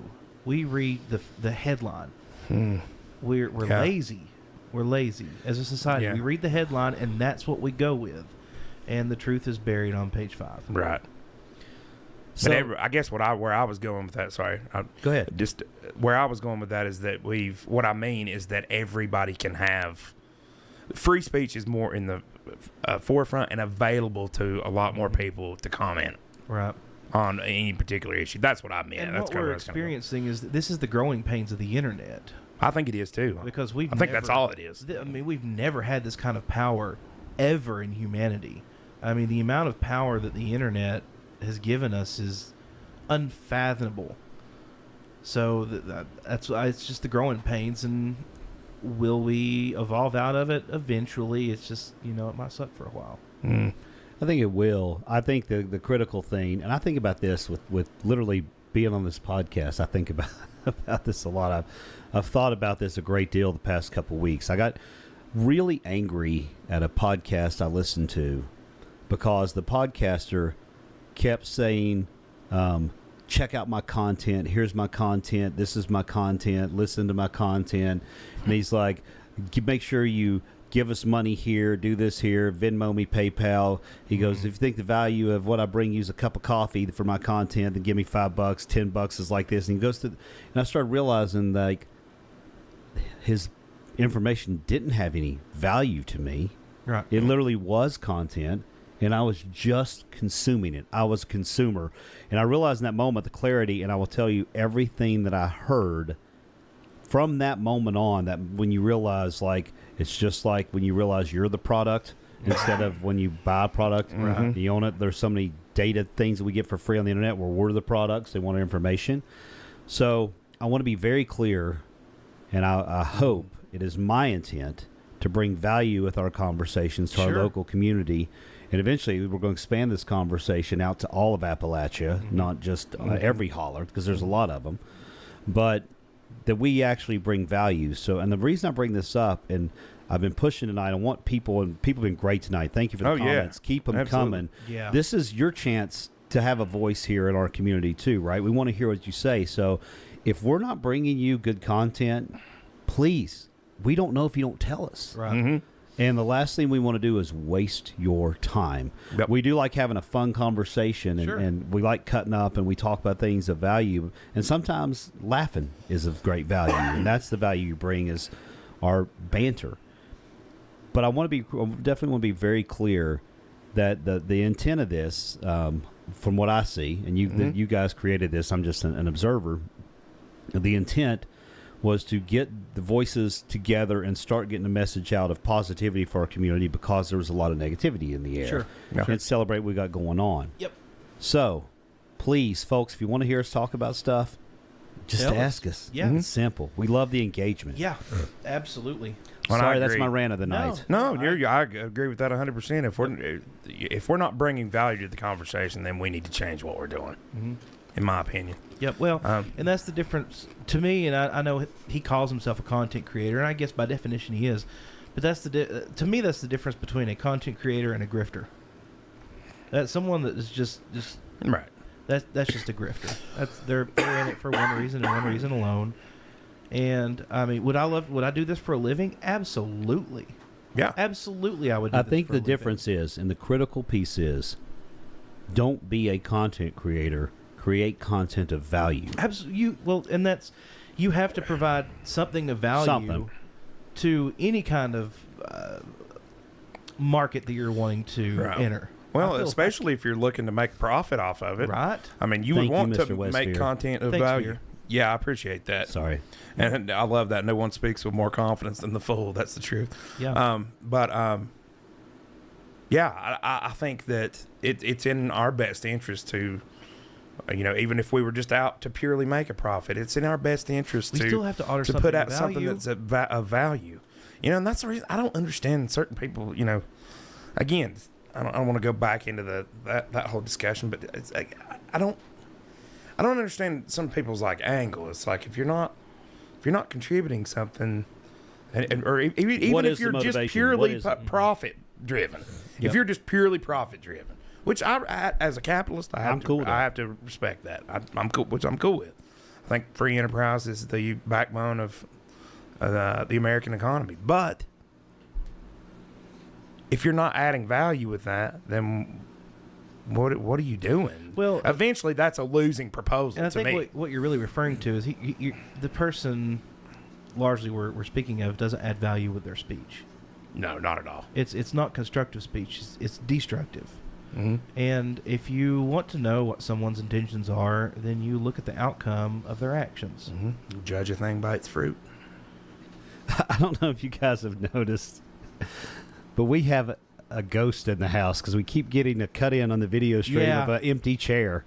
So, Dun-dun-dun-dun. sorry, I was thinking, I was like, who's in the chair? Oh, the camera's picking up audio and it's jumping over. No, there. it's my stupid fat fingers. Is what it is. I'm running the. To be fair, it's kind of hard to talk and run camera at the same time. I get it. It is, and I need to look down where I'm actually pressing the buttons. Yeah, that's Mr. It was still fun though. It got my Yeah. attention. It was something different. Dun-dun-dun-dun. Okay, I'll stop. Hey, we should pick something once a week. We should pick a problem to solve Okay, that we I could like solve that. once a week. It can be a small problem. All right, I got the first one. Let's All hear right. it. After the Alien Festival, parking, go. Parking downtown Spruce Parking Pine. garage. Okay. I've said it before, and I know it's not a popular opinion. I would level a couple buildings and build parking garages on both ends of town. Yep. That's just me. And again, my opinion is just exactly what an opinion is. Mm-hmm. What about finishing? So that there at the Mitchell News Journal was intended to be Build a couple stories on there. Yeah. I'm sorry. Josh Brown's. The spookiest thing I've seen in Spruce Pine is that empty That's chair. hilarious. I don't disagree. It keep freaking me out. I'll be over here talking about the Witch's Tomb, the Old English Inn, and that scary bridge down at the end of the county That beauty guy spot. is over here. Dun-dun-dun-dun. They're here. So that over there at the Mitchell News Journal, bit Stack it behind up. there. Yep, get it done. Is that? I wonder if that's viable anymore. I don't know. I know they cut the rebar off, and Greg Henline and I were talking about this online a couple years ago. They had the rebar stuck straight up for many, many years for it. I mean, it's not like you can't drill another hole and connect it. I'm sure. I think that there was an effort at some point trying to find those plans, and I don't know where they are, but the plans, they got to be somewhere in the town records at some place.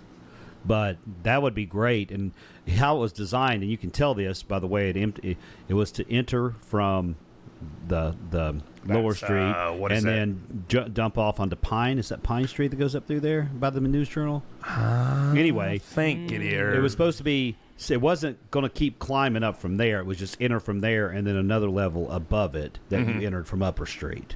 That then entered out into probably like Howell's parking lot or something. Okay, like so that. there was going to be a spot under that they and filled all over. that in. No, it's there. I mean, that's the parking lot that's there now. From Okay. not down below. That what is there now was level 1. Then they were going to build another level on top of it that would enter from Upper Street.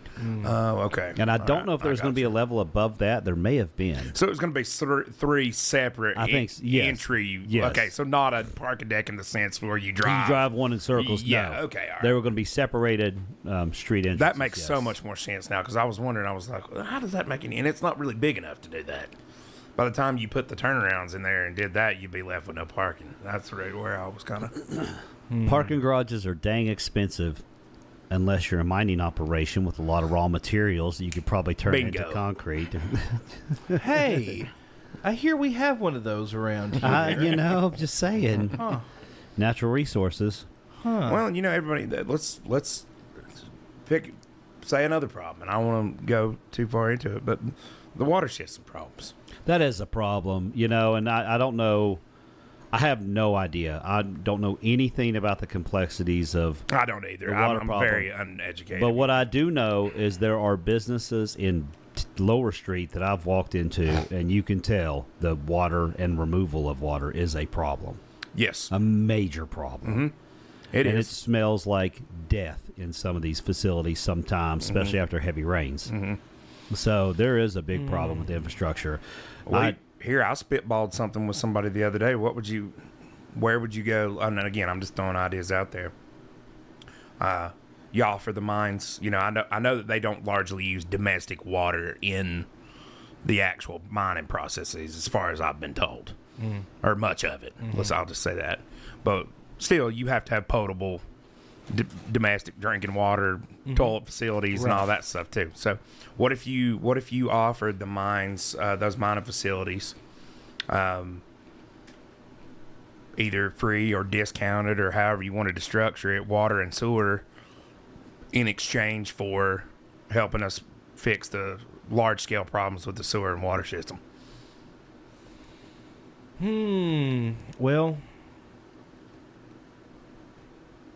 Well, that's a deep subject. Well, I know. Sorry, I had to do it. Yeah. So, okay, schoolhouse plant is well fed, so they're not on any kind Sure. of city. But the city water and sewer are already at the prison, which is not very far Right, away from that's there. True. That's true.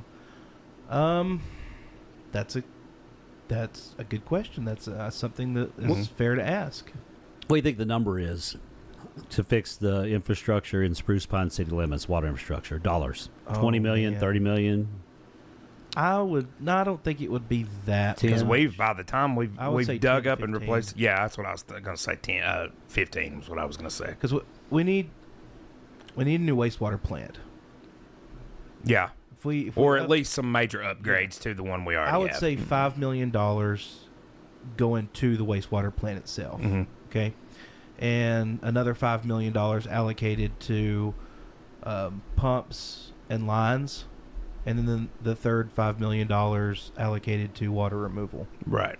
And that's just me talking. I have absolutely no idea what I'm talking about. Yeah, I don't either. I mean, I'm just throwing. Yeah. That's what we need to have somebody. Maybe I can get Russell or one of those guys on here to talk about the state of the water Yeah. system. You know, because I think it's important to get it out there. That's the other thing I don't ever understand is everybody goes after the the current town council and all this. I don't news flash tell you these problems have been going on forever, long time forever, ago. and I've lived here my entire life, far, far away. Yes, this has been issues with this water system, and it's hard. It's a harder problem than you think to fix because it's not just. I mean, to fix all of it all at one time, It's impossible. It's impossible, and you have to realize that we went through a period where we were very economically destitute in the 90s for reasons largely out of our control, and I think that's where we've kind of got. There was probably a solid decade there, as far as I can tell, and again, I'm no expert in this, but I would venture to say that there's probably a solid decade where we didn't do a whole lot of maintenance, the necessary maintenance, because it was simply out of the budget. When you're not bringing in any revenue, you can't fix the problems. You're saying 10 million?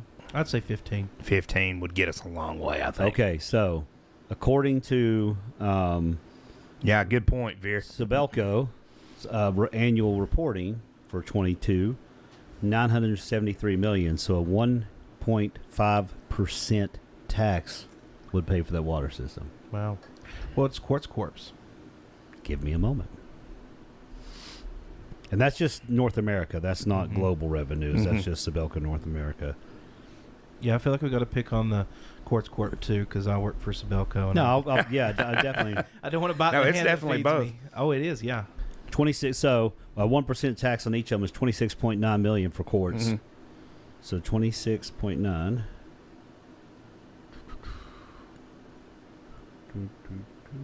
times. Let's just do a 1.5.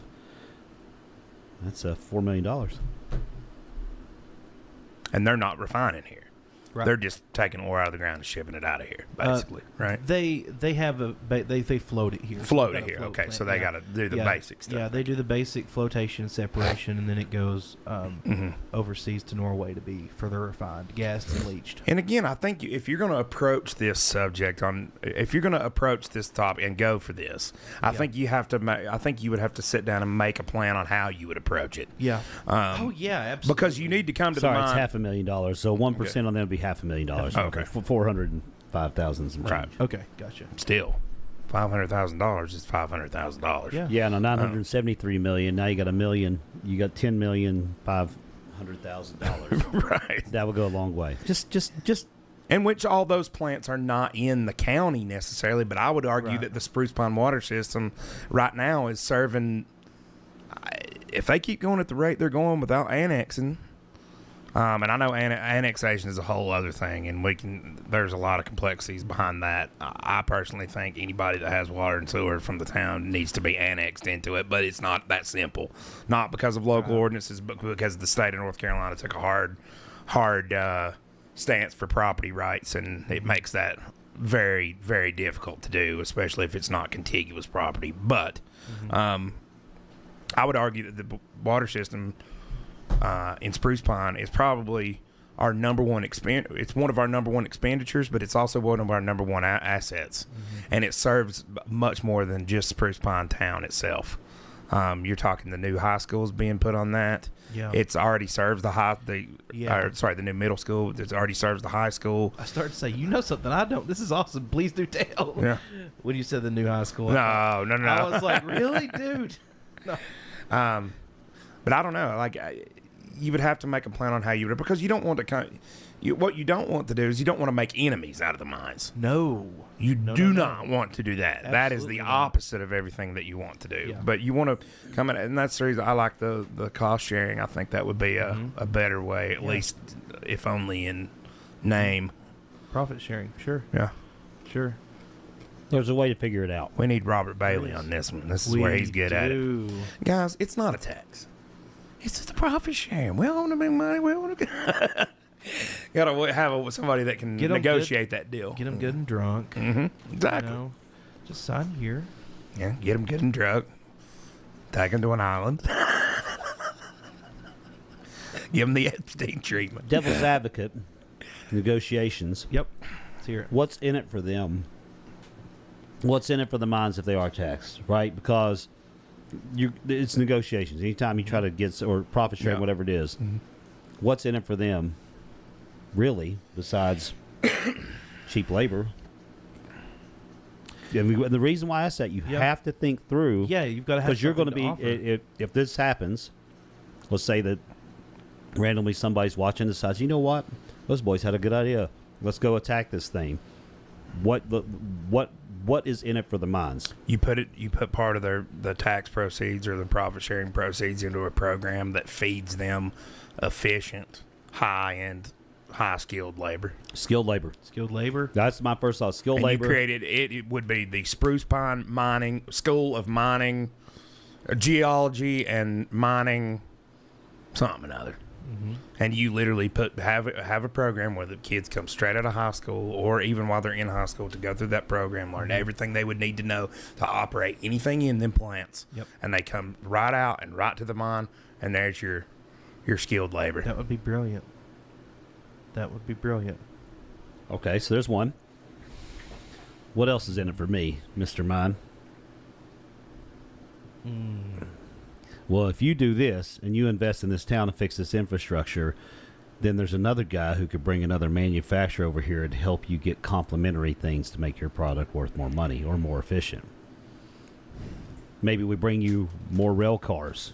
Maybe we bring you more infrastructure to get product out of here. Just saying. Just talking. Roads. Hey, I need to be talking about that comprehensive transportation plan at some point. Yeah. Oh, hold on. Jameson, they're crushing them. I'm in here doing this damn podcast. Sports I talk. can't watch my Sports talk. Great. Let's go Vegas Golden Knights. After Carolina, I'm a Golden Knights fan, so that's good to hear. Have you been out there to a game? I have not been to a game, but I do love Vegas. I've been several times the last few years. I'm a big Vegas fan, not just for the gambling stuff. I think Vegas is much more than just what meets the eye. It's where you go to see concerts. Yeah. You go see concerts, and there's comedy, and there's a growing arts and like outdoor scene there that is unmatched. I mean, think about all the outdoor stuff to go and do there, and then downtown has kind of turned into in and around the Fremont Street deal, which they've done. That's old Vegas. Mm-hmm. There's a thriving arts and arts district down there that is really cool. I'm a big fan of. But anyway, there's my plug for Las bringing Vegas. that back. Jameson, we'd love to having said that, we'd love to have you back. Yeah, just maintain your residence out there so we can go visit whenever we want. I thought about awesome business 5-1, let's go. For Vegas related. Yep. I thought about having a mobster body recovery tour business on Lake Mead. Oh, Glass bottom boats around and you just have people do tours to try to open searches for gangster bodies under Lake Mead with glass bottom boats. Exactly. I'm telling you, it'd be full every day. I'd be running 3 shuttles a day back to Vegas from out there. that's brilliant. That is brilliant. They have the glass bottom boat tours in Lake Superior and stuff. That's really cool. I've been told. We should do glass bottom tours of these empty mine holes. Yes. In the water. Oh my There you go. God.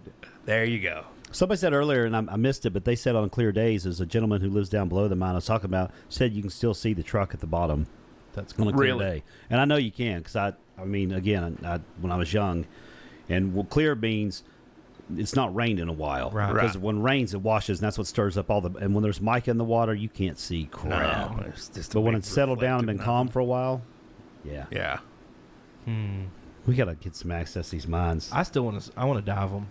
I want to dive so bad. We could have diving trips into the mines. I've thought about. I watch these diving videos on YouTube where people dive in things like that, specifically in like old mine holes, sinkholes, and all that stuff like that. Spruce Pine Cenote tours. Tonight's podcast is also sponsored by Keebler's Sandy's Shortbread. Dude, and boy, they have sponsored me real well. I made about 15 of these things. Also brought to you by Powerade Zero. Yes, that's right. These words are being said to hit the algorithm to get sponsorships. Mountain Dew Zero. Yeah. Not Shout out. nachos. Not Doritos. No Tito's. They're actually Doritos though. They are made by Frito-Lay, Yep. and they All are, that stuff is. Yeah. All right, Yeah. little fun fact. All marshmallows are made in the same 2 factories in the country. Yeah. Really? Regardless of what brand you make, Yep. they're all made in the same 2 factories. I went recently down this rabbit hole and I looked up a list of where all the Great Value products were made, and It's ridiculous. Like, their bread is Sara Lee, their mayonnaise is Kraft, their chips are all Frito-Lay. Yeah, it's crazy. It's all name brand stuff. It's just great value. I remember back in 2008 when the housing bubble popped and the economy went to garbage. Great value and all, well, not just great value, but all the store brands changed their packaging to make it look more cheap. And I thought that was brilliant. It was the first thing I noticed. God, when I was young, they had the generic section at the grocery store where everything had black and white labels, and it just said whatever was in the can. Yeah. I was very familiar. They still with do that, like the beauty store and stuff. Really? You get that? Yeah. Theirs are very no frills either. Like, Mom brings home that stuff from like Sally Beauty. It's like, and it's just called generic. And then it just says whatever it is. Yeah, okay, I've seen that. a bunch of chemical names on it, and you don't even know what it is. Oh, dang. I got some hydrofluoric acid for my hair. That's awesome. Oh, lordy. You want to wrap her up, Josh? Yeah. That was a good conversation. That was a good conversation. Real quick, what's happening the weekend ahead? Ooh, I got moon dust. So we got, let's see, Friday night is Gray Stroke. Love those guys. Yeah, man, what a talent those guys Little are. Danny Snyder, the guitar player for that band, phenomenal guitar player. He's got ties to Bakersville. He's got family in Bakersville, so. They played at the Alien Festival really good. We caught a little piece of them. Yep. Then I think it's Saturday night is like the Hellbillies and something another. It's like a hill. What do I call that? Rockabilly, rock and roll type stuff, rockabilly thing. You can go on Moondust Facebook or Instagram page and learn about that. Then we got big flashing lights. Keith, That's what I was waiting for. fundraiser. Yep. On Saturday. I'd reached out to Aaron just to see if there was anything important that's not already publicly available, but you can find it on Facebook. It's Keith Stewart fundraiser. I believe it's $30 a plate. Your own really high quality steak, which you'll cook yourself. Yep. On a big grill. Korean style. A Korean style deal. There will be somebody there to help Coach people, help coach you and all that stuff. A bunch of sides, all that stuff. $30 a plate, and then the silent auction. I don't know if you saw one of the newest things. The sunset plane ride is one of the things you can bid on. A sunset plane ride. I mean, it's kind of grown into something. I know. Like next level. That's awesome. I know. And there's a lot of cool items. Some glass art on there that I saw that was really cool. Know quite a few people that are into that. It was a little picnic basket that I was like, oh man, it's like a little set, like a whole inclusive picnic setup, which me and Laura like to do that. And That's awesome. so yeah, a lot of cool things to bid on. That's like two of like, I don't know, 100 things they've got. It's crazy. Tomorrow night is trivia night at the Beer Dock. Wednesday night's trivia night at the Beer Dock. Moondust doing karaoke Thursday? Yep. Yep. Okay. Yep. God, Trivia man. and then karaoke, I believe it still is. And Trivia at 6, karaoke it's starting at 8. I just wish there was something to do in Spruce Pine. Dude, there's nothing to do here. What are you talking about? Yeah, Rhododendron Festival this weekend as That is well. this There you go. weekend. Yep. Yeah, that's a big one. Get out there and support Yep. our little brother Bakersville. Have any of you been to the street dance? I It's haven't been in a few years. It's been a while. It's been a while. It's pretty, like, amped up. Really? It is a Jimmy level event. Oh, really? It really is, like, next level. There's lots of, like, boot scooting boogieing going on. That's awesome. Boot scoot Yeah, boogie. definitely. I don't know anything about country music per se. I know a lot less about the line dancing, but there's a lot of it going on out there. I mean, it is a real thing. It's Jimmy, you don't happening. boot scoot? No, I don't. Oh God, I figured you'd cut a rug, buddy. I'm not saying that I don't dance.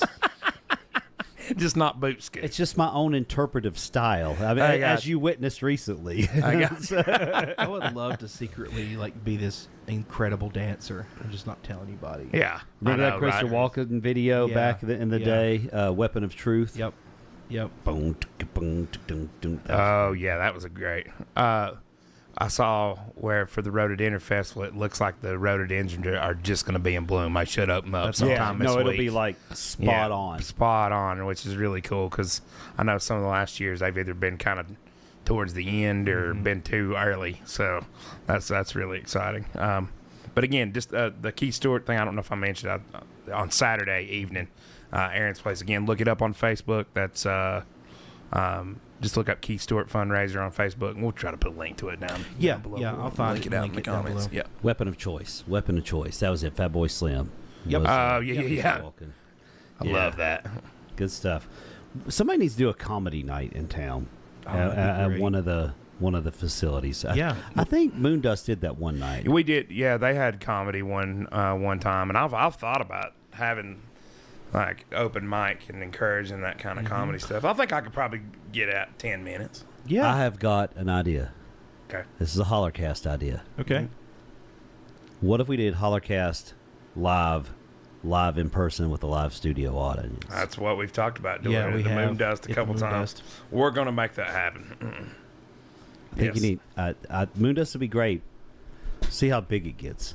Yeah. Might need a bigger spot. Yeah, may need. God, that would be great. We need to do that. Yep. Let us know in the comments. Hit like and subscribe. If Mike Vance will come on here, we can fill a damn arena. Damn right we could. We could fill the auditorium at least the auditorium at the high school. Ladies and gentlemen, welcome to the main event. Yes. Peter Franklin did tell me, and I do agree with this. He said, I've got an idea that'll make us all money. He said, put a Dunkin' booth with Mike Vance and another Dunkin' booth with Jeff Harden and have everybody pay $5 per throw. We'd all be millionaires. That's about the truth. Or every dollar goes to the water system. There you go. Every you dollar go. goes to that's right. That's right.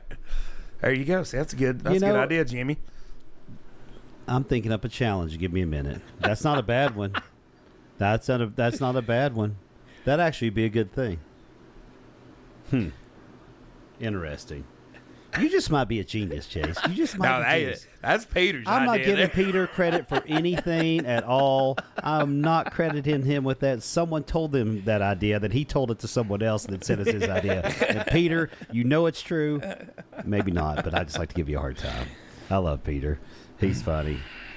He and I chatted a little bit today. Somebody posted a picture of a bunch of us from second grade today online. I won't say who. Everybody can find it on their own, but it was from Miss Thompson's class in second grade. A bunch of us old 50-year-olds. It's kind of cool. Is it the online. Miss Thompson that I'm thinking of? Doris. Probably. Yeah. Doris Thompson. Oh, yeah. Yeah, I wasn't in her second grade class, but like I knew everybody Right. in that class, and I knew a lot of folks in it. But it was neat that that got Love posted Miss on the Doris. Facebook today. So thank you, Sherry, for posting that. It was Yeah. awesome. Trip down memory lane. And I remembered, even though I'm getting a little older and frail, I remembered most folks in it. Final thoughts, Jimmy. You know, this weekend was incredible for the town. And it's beyond just the fact there was an alien festival. That's great. That was huge. That was the catalyst. But there was no drama, no reported incidences. That speaks more than just the impact of a festival. To me, that's the sign that there's community is alive and well, and we can get people here. How do we keep them here? So that requires all of us take the lesson. One takeaway from this festival is we all should be doing our part every day to make this a place people want to come to all the time. Yep. And embrace those who want to have progress, but not destroy the fabric of what makes us special. Chase, final thoughts?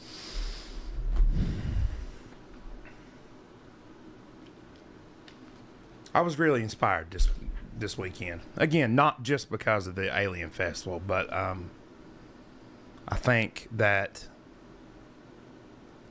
the fact that you saw the trash, like it was like a respectful thing. Like people cleaned up their stuff. Yeah. I love that.